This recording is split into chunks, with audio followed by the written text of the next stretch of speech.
switching also in English, and now I hope years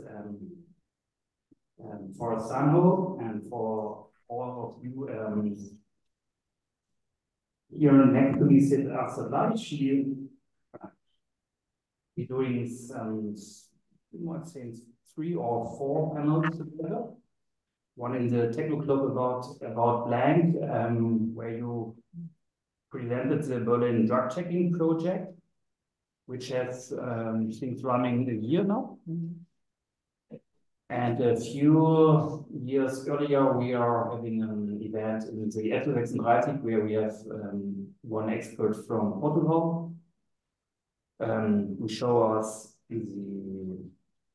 their drug policy, which I think is a very pioneering drug policy in Europe.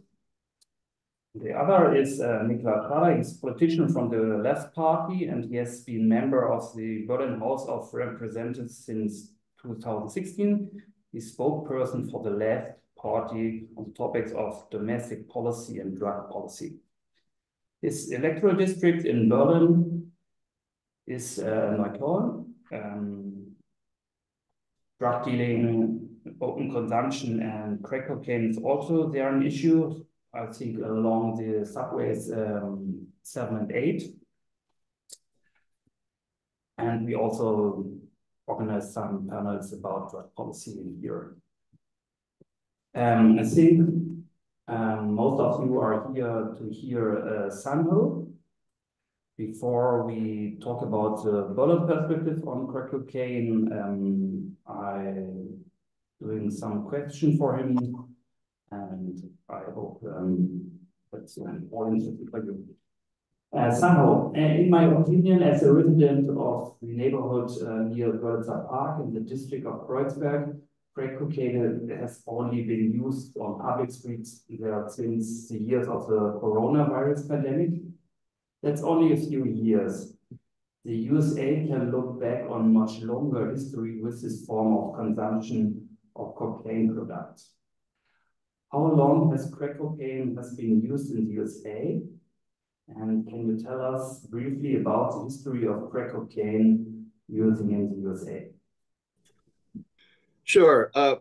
Crack cocaine first became popularized in the early to mid 1980s. But before that, there was a different form of it called freebase cocaine that was made using ether as a primary means of extraction, which was also very dangerous. So you had celebrities like Richard Pryor, the famous comedian, set himself on fire and suffered severe burns as a result of freebasing cocaine. And this was not an uncommon occurrence. When crack came along, it became much easier to produce this very concentrated, more potent, and easier to consume form of cocaine. And it was very simple chemistry. Anyone could do it. You needed water, baking soda, and a microwave oven, basically. And you can turn that powder cocaine into crack, which was sold in small rocks or small, quantities. So it was cheap. It was affordable. It was sold in, small amounts, not ounces or 30 grams or anything like that. And it was very fast acting, as is any drug that can be smoked or injected directly into the body. It was also popular at the time because it could be used in open air spaces. You didn't need to have a fancy office or a nice private space and engage in the rituals of cocaine consumption, where you make the lines and there's a whole culture around that and rituals. And that was very much the celebrated culture of the 70s, where the disco era, lots of celebrities, White House officials, even Jimmy Carter's drug czar at the time, before the office was created, was caught using powder cocaine. It was thought to be relatively harmless and quite fashionable, posh, right? And so when this easier to consume, cheaper form of the drug emerged, it became very popular in poorer urban neighborhoods. It really took off because of its affordability, and you didn't need private spaces to use this.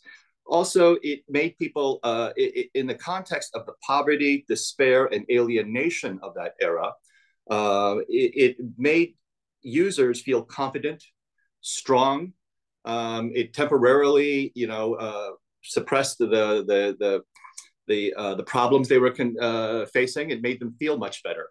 Not unlike other stimulants. So in Germany, perhaps people can relate to the use of Pervitin during the war years, where it made people feel confident. They could work around the clock. They could invade Poland, whatever. It was, and Hitler himself was prescribed lots of, over-prescribed lots and lots of stimulants. So you see the effects of this. This has been around in terms of human experience for a long time. What happened was, though, that there was a combination of extreme policing patterns, irresponsible journalism of the 1980s, societal abandonment of large sectors of the population, and the extreme, by today's standards, extreme racism of the period of the Reagan years. And just to give you a small taste of that, so you could, these were my college years, my high school years, so I feel this very deeply. If you ask people, what is the most American kind of movie you can think of that represented the 1980s? It would be the movies of the director, John Hughes.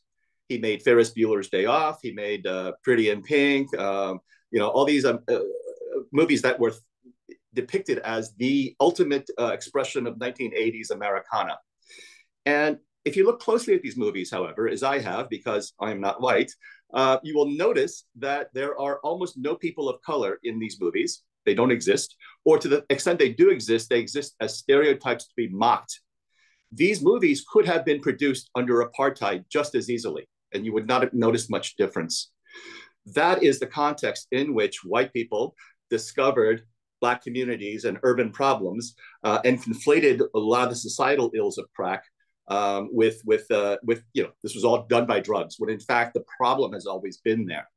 And so when we're talking about crack use, you must always talk about the racism of the era and the way that the journalists were very irresponsible in that era, and they just used stereotypes to base stories. And crack has always been around. It continues to be around. And it's still not as widely used, but it's widely available and still used. But you never hear about the stories of violence and gangs and all these other things anymore.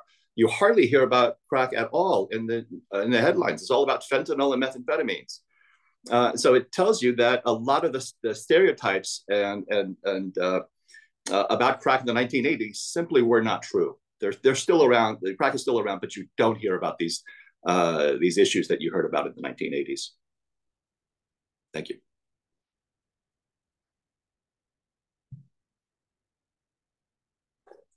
I can't hear you. Sorry. You're on mute. Sanho, how did the transition from cocaine as a drug for the Hollywood stars to crack as a drug for the urban Black underclass in LA presumably worked in the 1980s? Yes, well, first of all, it's often associated as, in popular perception as a Black drug, when in fact the majority of users have always been white. But that's not what the media chose to focus on. When we shifted from freebasing to crack, a lot of the journalists listened to police stories, what we call today propaganda, and just assumed that these things were true. And all the stereotypes, they reinforced each other. And to the extent any white people were depicted, it was always some kind of stockbroker on Wall Street taking one hit, and the next thing you know, he's living homeless under a bridge or something like that. Not that that sort of thing didn't happen occasionally, but that wasn't the case. Most users were not problematic and didn't end up featuring on the evening news, that sort of thing. They did go into Black communities, and they suddenly discovered that there were all kinds of societal problems and ills, which they then attributed to crack cocaine. For instance, a lot of the propaganda about crack babies, the so-called crack babies, have since been rather thoroughly debunked. They attributed, low birth weight babies, shaking babies to crack use amongst Black women, when in fact later on we found out that this wasn't the case. It was the lack of prenatal care, exposure to alcohol, tobacco, lead in the environment. There's still a lot of lead in the United States, unfortunately, which contributes to violence. And and so these stereotypes piled up on each other. And today, this lesson is taught in our journalism schools as one of the lowest periods of journalistic irresponsibility in modern US history. So that contributed to the epidemic of mass incarceration. It was also a matter of police harassment. It was thought to be a Black associated drug because that's the only place the police were cracking down on these issues were in urban communities, not in suburban white communities. When I worked on in urban Baltimore in the late 1990s, I started by looking at some of the open air drug markets. And the sellers may have been Black and urban, but the buyers were very often white from the suburbs, because you see from their automobile registrations, they were driving in to purchase in these areas. The lack of prenatal care is also extremely important, because throughout this period, Washington, D.C., the nation's capital, which was majority Black population at the time, had a higher infant mortality than Cuba, which is an absolute shame for the richest country on earth at the time.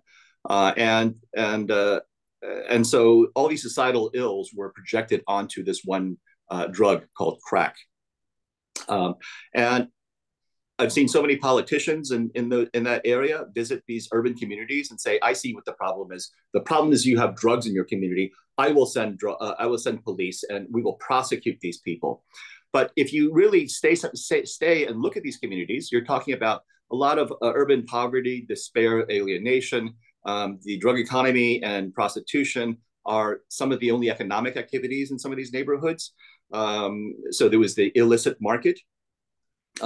And so these people had not much future to look forward to.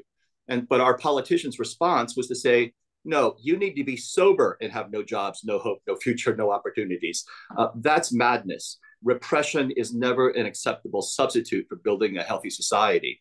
And so that's where you get the conflation of social ills, crack cocaine, racism, early militarized policing. And this very much culminated in the 1986 Anti-Drug Abuse Act, which sent Black people to prison at record numbers. They went from approximately 50 out of 100,000 adults being incarcerated to approximately 250 out of 100,000 adults being incarcerated.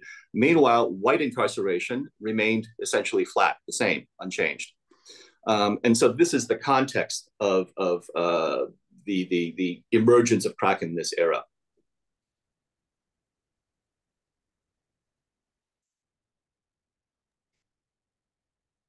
In some words, you'll say it, but I want to repeat the question. How did the American state react to crack cocaine in the 1980s? It was a... Second question, has there been a change in the last year, or a change between the federal or the federal states or the whole state in the drug policy in the last years? So the 1986 crime bill is a very important turning point in all of this. It was a perverse era where the Democratic Speaker of the House, a man named Tip O'Neill, very powerful speaker, decided he wanted to go into those midterm elections by championing a tough on drugs stance, that he was going to be tougher than Ronald Reagan, than the Republican Party. Nowadays it's reversed, right? But back then the Democrats thought, oh, we have opportunity here if we can show the Republicans are weak on drugs. And so they ended up with a horrible crime bill that instituted mandatory minimums. It caused our current incarceration crisis, the explosion of incarceration. And it established very racist punishments. So in order to trigger a 5-year mandatory minimum federal sentence, there was a 100-to-1 ratio of discrepancy. In other words, if you held 5 grams of crack cocaine, that would get you a 5-year mandatory federal prison sentence. The judges could not avoid that. It was mandatory. To trigger that same sentence for powder cocaine, you needed 500 grams, which was associated with the white community. And so that gives you some sense of how racially disproportionate this was. It also happened at a time of, again, incredible media sensationalism and hysteria, and also coincided with the death of a young, very promising basketball player named Len Bias, who played for the University of Maryland.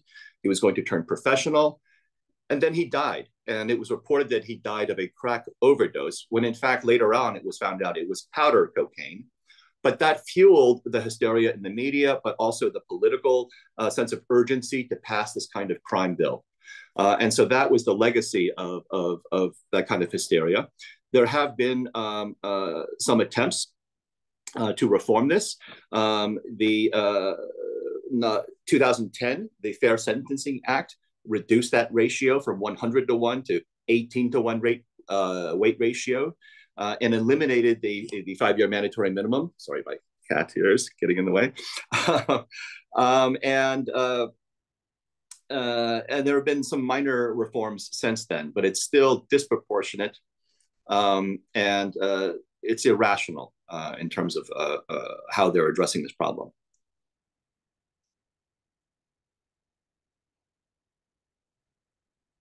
Sorry.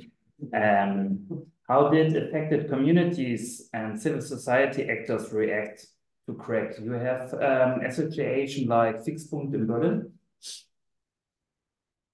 So it's important to separate the violence caused by drugs and the violence caused by drug markets and drug economies and policing. The drugs themselves can cause psychosis, paranoia, some violent behaviors if you don't sleep for days, as any stimulant abuse can do. But it's important to look at the patterns of drug dealing that changed as a result of our laws, and how that made the situation far, far worse. In the old days, say the 1960s and 70s, you might have one drug dealer with a backpack with enough drugs for the weekend, servicing lots of clients, making house calls, generally non-violent, consensual, done behind closed doors, not much of a problem. When the mandatory minimums come in after the crime bill is passed in 1986, the mandatory minimum thresholds were such that no one person wanted to be caught with enough crack or any drug to trigger a mandatory sentence. So they had the problem of wanting to sell lots of drugs, but not hold lots of drugs.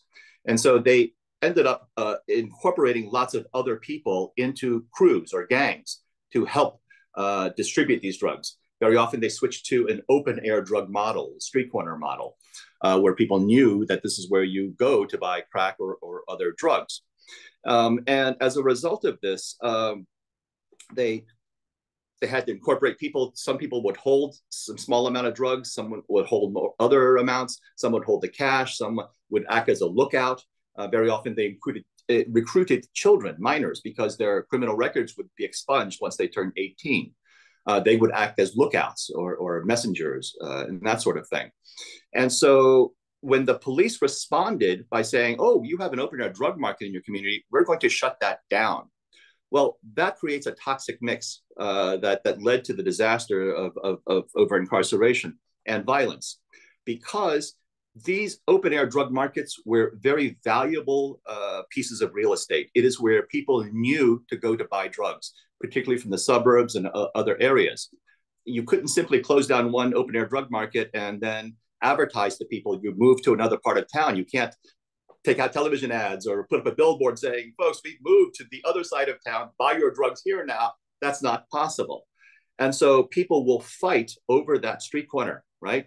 So when you take a dealer off the street corner, you open up a valuable piece of real estate, then rival crews, because that's where people know to go to buy drugs, will fight to take over that street corner.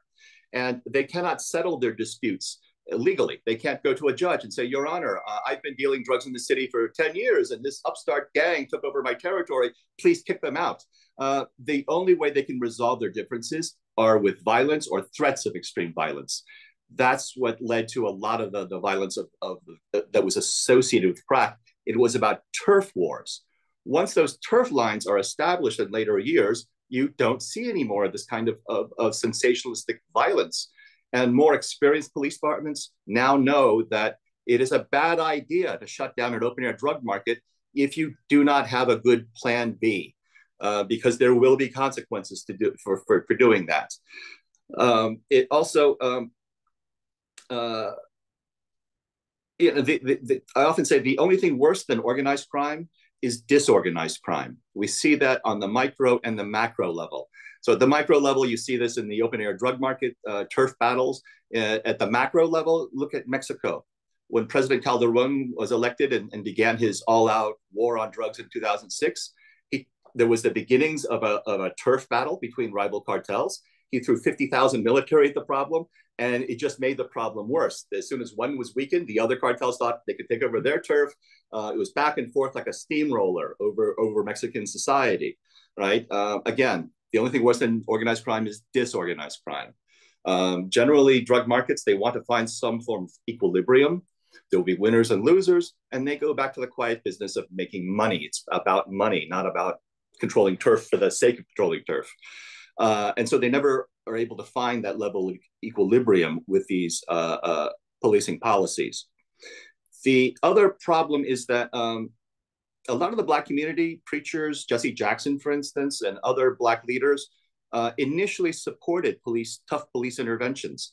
They thought, as I explained earlier, oh, there's crime in our community, let's repress the crime.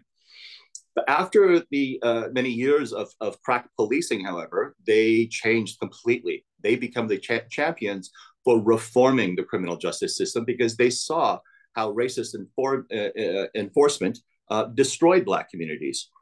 The conspiracy provisions of the law were incredibly powerful. That meant that the entire gang, the entire operation could be charged under the same offense, whether you were the kingpin or the assistant dealer or the lowest level dealer, or if you were the girlfriend of the lowest level dealer and you never saw drugs, never touched drugs, never used drugs, never profited from drugs, but you passed a telephone to your boyfriend who is a low level dealer, the jury is simply asked, did this person know about this conspiracy? Did they know that this was probably a drug call? And if the answer is yes, then she gets charged with the same sentence as the kingpin of the operation, right? 20 years sometimes, a mandatory 20-year sentence. And the only way you could get out of a mandatory sentence like that was to provide substantial assistance to the prosecution. In other words, snitch. You had to reveal your sources to help the government prosecute everyone else in the conspiracy. Well, who has information to sell to the government? The top levels, right? It was incredibly perverse. It was upside down. So the kingpin and the top level people got reduced sentences, and the girlfriends and the people least responsible got hit with the full weight of the mandatory minimum because they had no one to snitch on. There was a wonderful documentary that came out in 1998 on American public television called Snitch. I think you can watch it on YouTube today. I strongly urge people look at that if you're considering these kinds of laws in Germany, because it really shows you how perverse it was and how judges were literally crying on the bench because they knew it's like, I can't help it. I'm forced to sentence you to this ridiculously long sentence, even though I know that you did not use the drugs, did not touch the drugs. You had very little to do with the drug operation, but the judge's hands are tied. That was one of the great tragedies of this era.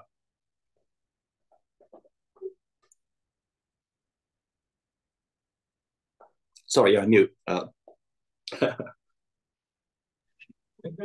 Okay, let's move from the 1980s or the 1990s to today. What role does crack play in the USA today? Or have other drugs such fentanyl or other opiates replaced it? Crack is still... Last question, or do different groups of drug users coexist? Yes, they do coexist. There is still a wide amount of crack available for those who want it. But other drugs have also dominated the market, methamphetamines, the opioids, fentanyl, and other drugs. But we are constantly, well, not constantly, we are occasionally reminded that crack is still quite prevalent in our society. but you never hear about the gangs, the violence, the stuff you heard in the 1980s, right? Because most of it has been debunked. Most recently, we have been reminded these past 3 days, there was a trial going on in the United States, a high-profile scandal. Hunter Biden, the president's son, had a long history of drug abuse and addiction. And he talks very eloquently about how often he used crack cocaine, where he bought it from. That was, very much his preferred drug. And a few years ago, it was the mayor of Toronto, Rob Ford, who passed away, but he was famous for a lot of his political gaffes, but also he was filmed using crack cocaine. So every few years, you get this reminder that not only is crack cocaine still around, but it's prominent white people who are using it. So it really turns on its head all these stereotypes of the 1980s. The most recent government statistics, and these are self-reporting, so it's somewhat problematic, but it gives you some sense. Lifetime prevalence of use for those over the age of 18, about 1.4% report having used crack in the past year. Over the course of a lifetime, 1.4%. And over the past year, it's about 1/10%, but still twice as many whites as blacks. But it's still around, not as much. Meth is much more dominant. And there are other drugs that coexist in this milieu now. In fact, if those who are interested, I would recommend a website called drugpolicyfacts.org. It is basically there to help journalists, policymakers, those who want to write editorials and letters to the editor. It has lots of citations on all kinds of drugs using mostly government and official sources. So it's easily footnoted and very good resource, drugpolicyfacts.org.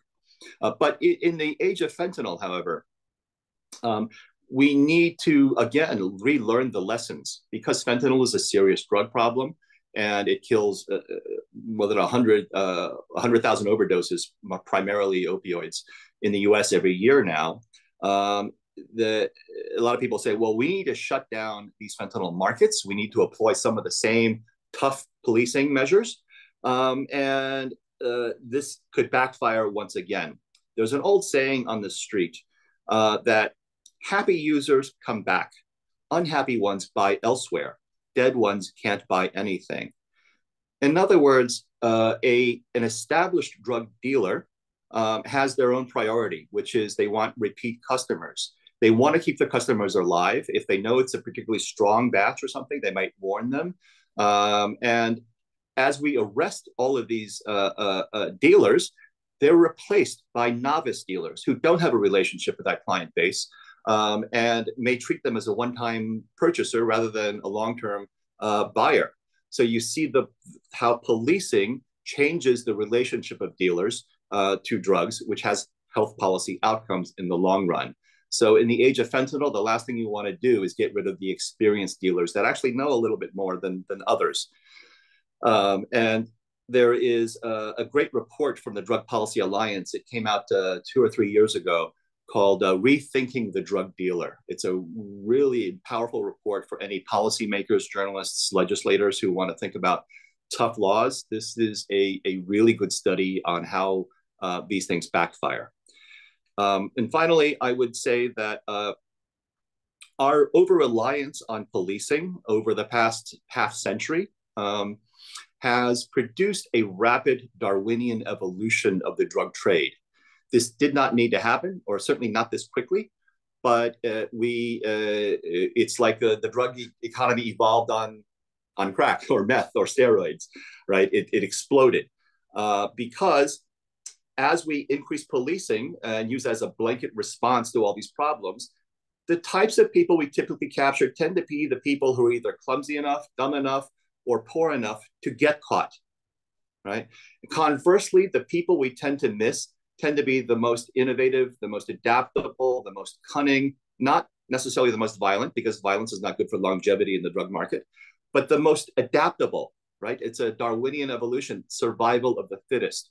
You cannot hope to win a war on drugs if your policies ensure that only the most efficient operations survive And not only do they survive, but they thrive because we've done two things indirectly to help them. Number one, we've tried to constrict the amount of drugs in the street while the demand remains high. And number two, we've eliminated their competition for them. We've picked up the inefficient dealers. Again, we see this at the macro level in terms of cartels, but we also see this at the micro level in terms of our policing at home. And all this time, we refuse to look at why so many people choose to self-medicate in our society. And a lot of that has to do with what I call the PDA problem: poverty, despair, and alienation. Poverty is the one everyone points to because you can see it. Despair and alienation cut across class lines in very interesting ways and also drive a drug dependence and addiction. But that's a far more deeper conversation about the role of modernity and drug use and the erosion or destruction of traditional life ways that led to stable societies over many generations. We are changing at a lightning pace, and we're not thinking about the direction in which our society is headed, and we're not thinking about the collateral damage, so-called, in terms of how people choose to self-medicate or navigate this new environment for which they are not adapted or never prepared for. And so I think we need to look at the totality of these societal problems rather than scapegoat a one drug or another drug, or drugs in general for that matter. This is scapegoating, and the term comes from the old biblical era, where the priest or the rabbi would whisper the sins of the village into the ears of the goat, and literally drive the goat off into the desert, and that's how they would ritually cleanse their village. It's scapegoating. It doesn't solve any problems. Thank you. And before we talk about the Berlin situation, I would give Niklas and Astrid the chance to ask you also a question or more questions.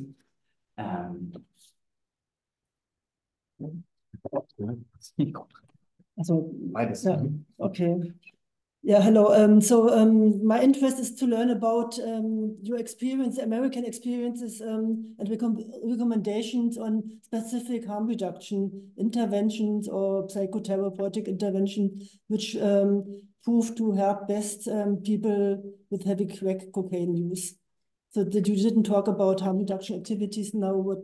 Which services were most effective to help the people? Thank you. That's a great question. And harm reduction is so important, particularly in the era of fentanyl, but also for stimulant abuse. We have, for instance, established at least one overdose prevention center in New York called Horizons. And there is interest in establishing more, but they conflicts with federal law. In fact, the provision is called the crack house statute, that you can't operate a facility where people consume drugs. Otherwise, you could be prosecuted as the owner or operator of that facility. That ironically was Joe Biden's law from 2003, I believe. Anyway, so harm reduction in terms of overdose prevention centers, what used to be called safe consumption rooms, that would have medical personnel on premises. So that they could address overdoses, administer naloxone, oxygen, other things. It also provides a point of contact for people who are experiencing serious drug dependence or addiction, that can put them in contact with social workers, social programs, helping them with other problems in their lives, whether it's literacy or counseling for teenage sexual abuse. There's a lot of those issues that have never been addressed as to why people are in these situations. And also, there was some controversy a few years ago when the federal government started funding the distribution of crack pipes, the glassware used to vaporize, to smoke crack or methamphetamines. That's very important. Because if they share their glassworks, very often it could be chipped or cracked. That would they would burn their lips, or they would make small fissures, cuts in their lips. And as they shared a pipe, that would also pass along viruses and bacteria, whether it's hepatitis C or HIV or other things. So having clean equipment that they don't share A clean crack pipe is an important thing. But again, the media and the right wing made a big scandal out of it. And so they no longer do this in terms of government funding. And that leads to worse health outcomes. That's undeniable. So there is a strain of our political class that really genuinely believes that the wages of sin should be death. They don't believe in harm reduction. They believe, in fact, in harm maximization, as though overdoses and illnesses would send the right signal to other people and encourage them not to use. And it has not worked. It's never worked.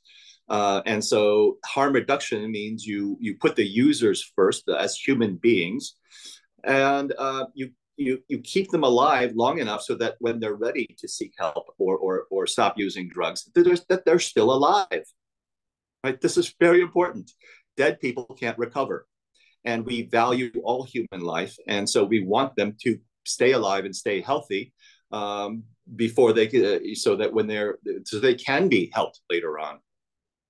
And so not funding harm reduction means condemning a lot of people that would otherwise be alive. Thank you. Oh. And what about the therapeutic interventions, also pharmacotherapy or psychotherapy? Yes, there are different substitutions. I'm not an expert in this particular field, but there are some promising different medications that have been tried. But if you go to Drug War Facts, I think you'll find some Drug Policy Facts. You'll find some data on alternative treatment modalities in terms of stimulant substitution or other drugs.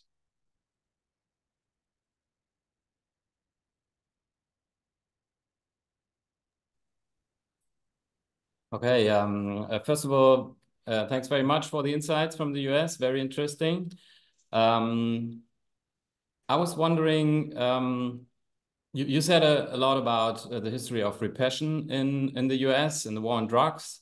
But as many states in the US have legalized cannabis recently, there's kind of a shift towards decriminalization of drugs, at least to a certain extent, or at least regarding one kind of drug. So are there lessons to be learned from this regarding other substances, regarding other drugs? And is there a political discussion about further steps of decriminalization or forms of controlled release of drugs, such as crack, for example? Thank you. It's an excellent question. In terms of the lessons we're learning from cannabis legalization and regulation, is that we can't regulate something we deliberately drive underground. And so the people who regulate that market are by definition criminals and very often organized crime. Not to say that all growers are criminals. There are plenty of legacy growers, so-called legacy growers, that are not involved in violence and guns and that sort of thing. But the ability to regulate cannabis has shown that we can make the supply much safer for people. When Colorado legalized cannabis in 2012, they were the first state to do so. And so they tested the cannabis before it was sold in stores. And they tested for things like mold and banned pesticides, which if you're an indoor cannabis grower or an outdoor grower, you know that the insects that these, whether it's a fungus or whether it's spider mites or other types of pests, can destroy your crop fairly quickly. And so all these growers who had claimed to have been organic all these years before legalization turned out to be liars, basically, that when the mold or the insects come in, they use very powerful industrial insecticides and chemical solutions rather than the organic solutions that take more time and a little bit more elaborate, perhaps, but can be done. And they would simply say that this was organic. Well, the problem is that as these substances are sprayed with these chemicals, you don't wash cannabis before consumption the same way you wash tomatoes or cucumbers, right? And so you end up combusting these pesticides directly into your lungs, which is extremely bad for you. And so I always tell people, if you're going to consume cannabis in the US, try to buy it from a legal source, or at least know who the grower is, that they're legitimate, they've either been inspected or they have an established relationship with the community, so they, you know, if you don't have a return address, you can't hold people accountable. And so there are today criminal gangs operating in this gray market area. They're growing cannabis in states that allow it, but then they're smuggling it to states where it's not allowed, and it's sold in unregulated places. And that is always going to be worse than buying regulated cannabis. That is a lesson that can be learned in terms of stimulants as well as opioids. So the Canadian response to basically a contaminated drug supply has been to regulate and offer something called safe supply or safer supply. Because everything's contaminated with fentanyl in terms of the opioid market, people can't find heroin anymore. It's people want heroin, they can't get it. So they're forced to use much more dangerous fentanyl, which is very hard to dose because it's so powerful and compact that people easily overdose from this. And as a result, certain Canadian physicians said, well, we should be able to prescribe different types of opioids, prescription opioids, like Dilaudid or hydromorphone or other drugs that be written with prescription for people who have been diagnosed with addiction. And that would at least keep them alive instead of buying drugs in the street and playing fentanyl roulette. And maybe you die, maybe you don't. But very small population of those who could benefit from this in Canada are actually receiving safer supply right now. So it needs to be scaled up. But there is an enormous right-wing backlash saying you're just providing drugs to users. And, well, yeah, they're keeping people alive, and this is the important thing, because otherwise you know that they will die, or a lot of them will die. And so I think that's an important lesson, is that we know how to keep people alive. We need to have things like overdose prevention centers. We need to have things like fentanyl test strips, which are illegal in some states. Why wouldn't you want people to know that their drugs are contaminated with fentanyl? Right? They have an opportunity to possibly save their own life or save their friend's life. And states like Florida say that's illegal. You're encouraging drug use if you do that. It makes no sense to condemn people to a high chance of mortality. Thank you.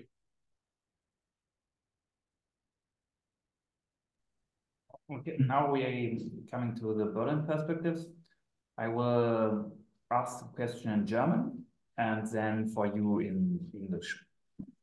Astrid, als Drogenhilfe bekommt ihr eigentlich wahrscheinlich schneller als alle anderen Veränderungen auf dem Drogenmarkt oder in den Konsummustern mit. Wann habt ihr so mitbekommen, dass Crack eine große Sache in Berlin wird oder ist? Und oder dass es sozusagen richtig prägend für bestimmte Straßenzüge sein kann. Auf Englisch oder auf Deutsch antworten? English is better oder English. Was heißt, du kannst auf Deutsch antworten oder Yeah, ask the question in English. Okay, now the question in English. At the drug aid Fixpunkt, you are quicker notice the changes of pattern of drug use and which substances on the market in Berlin. When and how did you realize that crack would be or could be a big thing that could shape the street life in certain neighborhoods? I prefer to answer in English, and maybe after when you will be involved into the discussion, then we might shift to German, but I prepared my small speech in English. Okay, so but my message is that the use of crack cocaine, of freebase, of powder cocaine has been in place in Berlin all the time, from the 80s and all the time.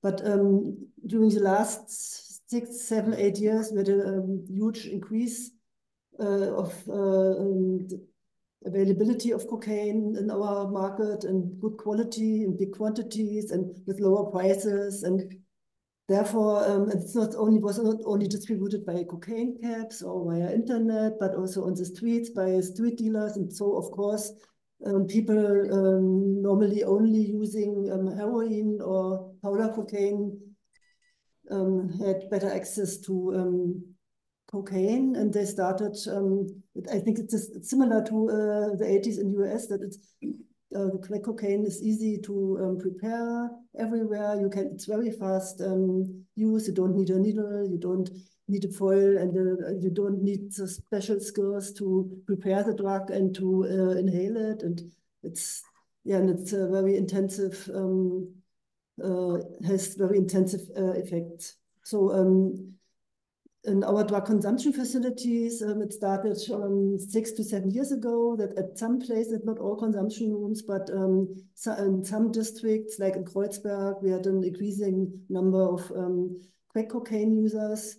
And at other places in Berlin, for example, at Stuttgarter Platz, we still have the same population 6, 7, 8, 10 years ago. Most of them use cocaine and heroin, but there are only a few people using crack cocaine. So you always have to look for the local situation and for subcultural groups and activities. It's not all the same. So you have to develop a differentiated picture of the situation. And it's always in this discussion or thesis that some people think that it's the Corona pandemic was a trigger to scale up the problems, but I think it's only partly. I think it's mostly because, especially in Kiez and Görlitzer Park, suddenly we missed all the partying people, very noisy, very drunken, and left only people, the drug users who lived in the space before, were the only people left on the streets. And a lot of those people, of drug users living in the streets, they did not have any other possibilities to earn money or to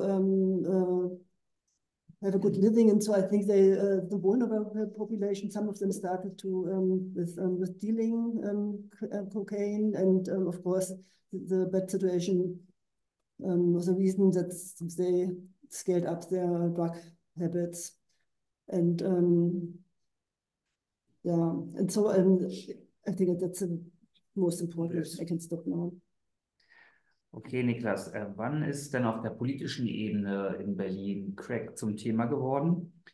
Also die Pläne zur Einzäunung des Girlies werden ja mit Drogenhandel begründet, aber auch vor allen Dingen mit einer Vergewaltigung, die sich vermutlich anders dargestellt hat, als zumindest am Anfang in der Presse berichtet wurde.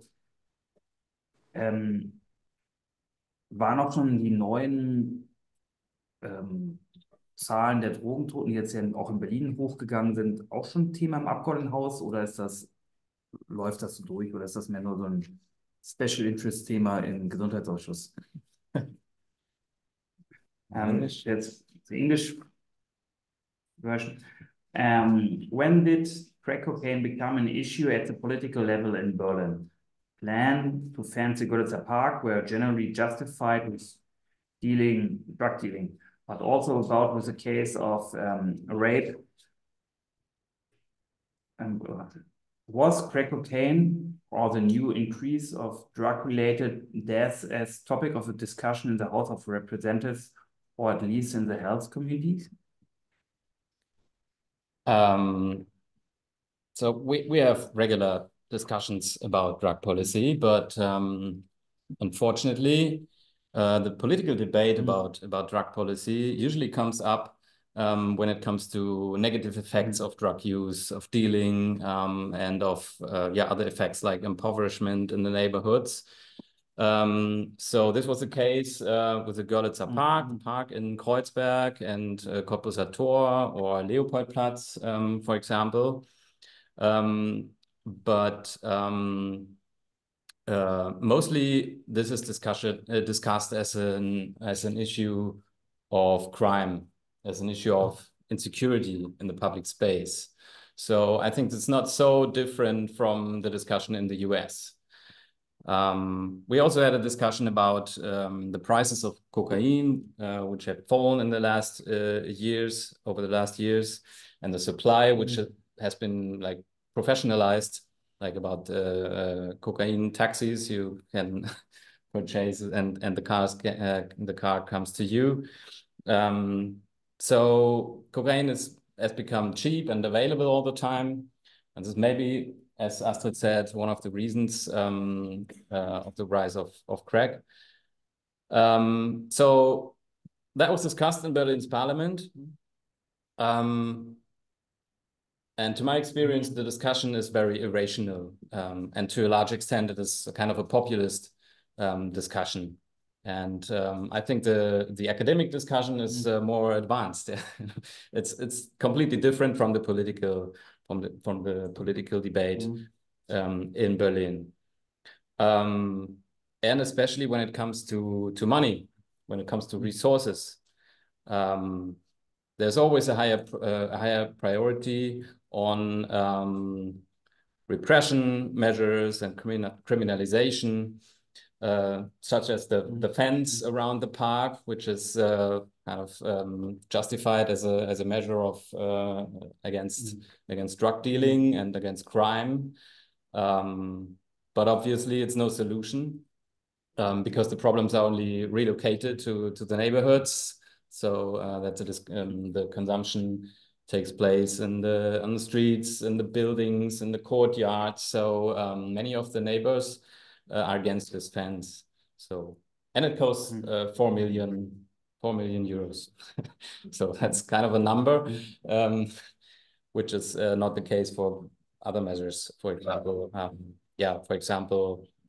therapy, advice and support for addicts, or social work, which are also discussed.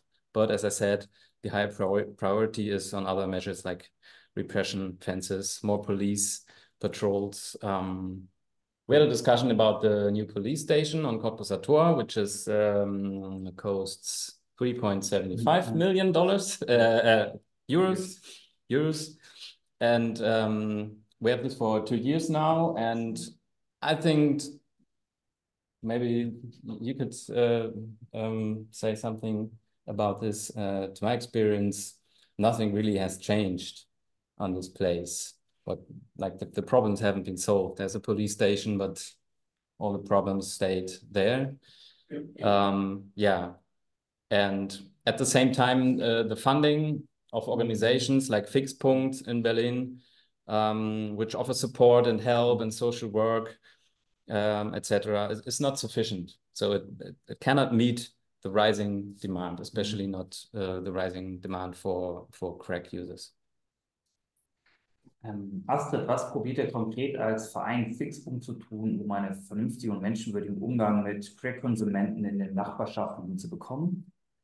Und weißt du vielleicht Bescheid, gibt es irgendwelche Modellprojekte in Bezug auf Crack in anderen deutschen oder in europäischen Städten? Astrid, what are you especially trying to do at Drug Aid Fixpunkt to achieve the sensible human approach to crack users in the neighborhood? What model projects are in other German or European cities in relation to crack cocaine?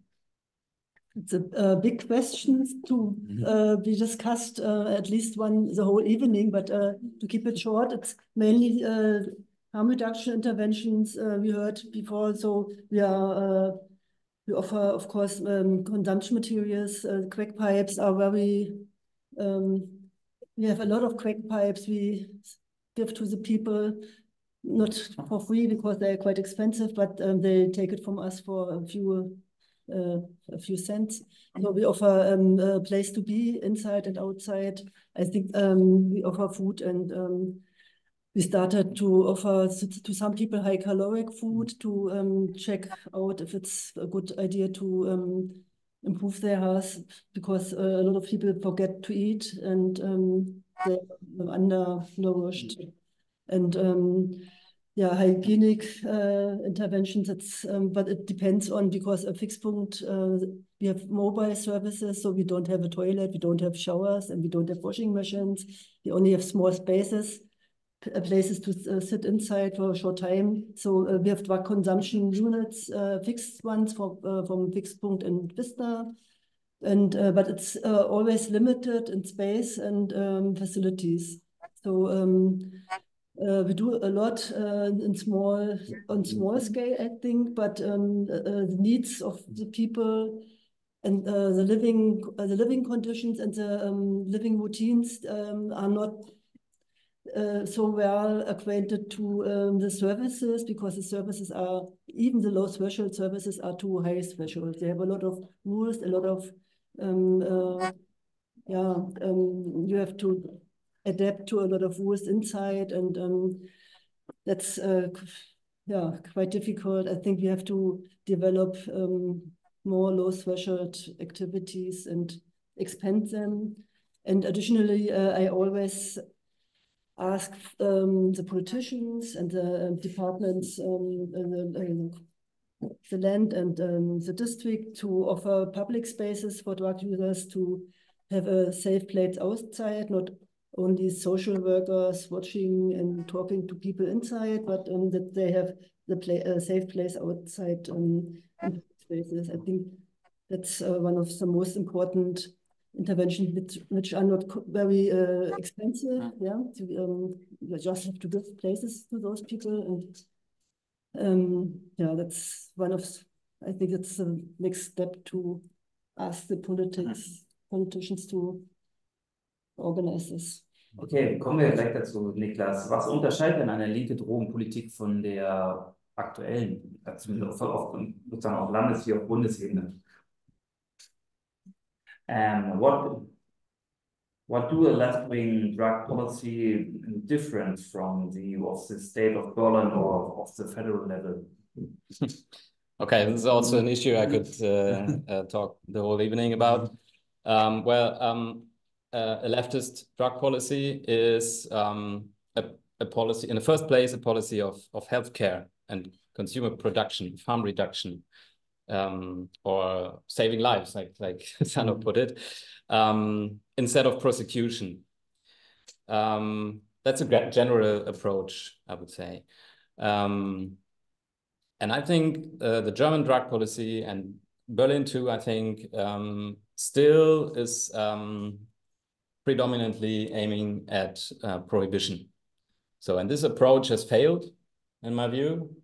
And I think it's obvious. So we can see it in the US, the history of the US drug policy, but I think it has failed all over the world. We also can see it in Germany. So this is the reason, because that we support measures of harm reduction instead, like drug consumption rooms, like drug checking, instead of prohibition and prosecution. And I think there's a lot more to do in Germany. I think Berlin is a bit better than other states or cities, but there's still a lot to do. Yeah, I think the discussion about the cannabis regulation in Germany showed that the power of the supporters of conservative or restrictive drug policy is still very strong. So this is the reason why it's only partly legalized in Germany. And the rules of the law is extremely complicated. But still, I think all these arguments for the legalization of cannabis, or most of them, also apply on other drugs. So I think we need a discussion about decriminalization in general, also regarding other drugs. So, and this would also allow a reallocation of resources, financial resources in the first place, from the police, from the prosecution, from the justice system to healthcare, prevention, etc. Okay, now we're talking 1 hour. Sanho, you want to reply some of the things we are talking here in Berlin? Sure, happy to. I've been in this field for 25 years now, and the people, some of the people I most respect in this field and admire are the harm reduction workers. They are truly on the front lines. They're saving lives. It's not glamorous. It's underfunded. It's often legally risky for people to do this, but we need to really take harm reduction seriously and fund it seriously.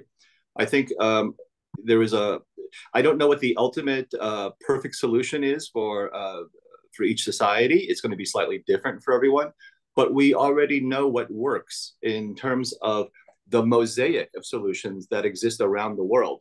One country may do heroin maintenance better, another one might do harm reduction and crack pipes and overdose prevention centers better.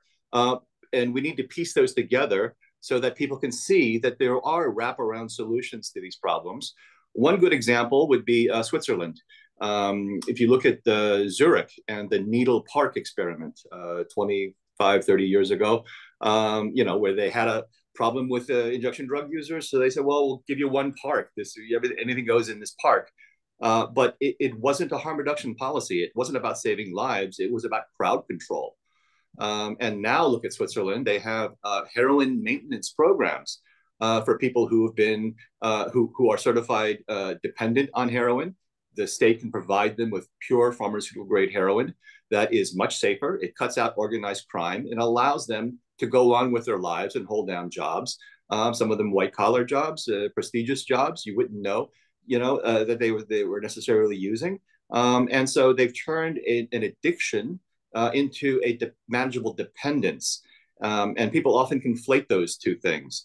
Addiction generally means the continued use of drugs in spite of adverse consequences. But dependence can simply mean that you require this drug to function. I am dependent, for instance, on blood pressure medication. I am not addicted to blood pressure medication.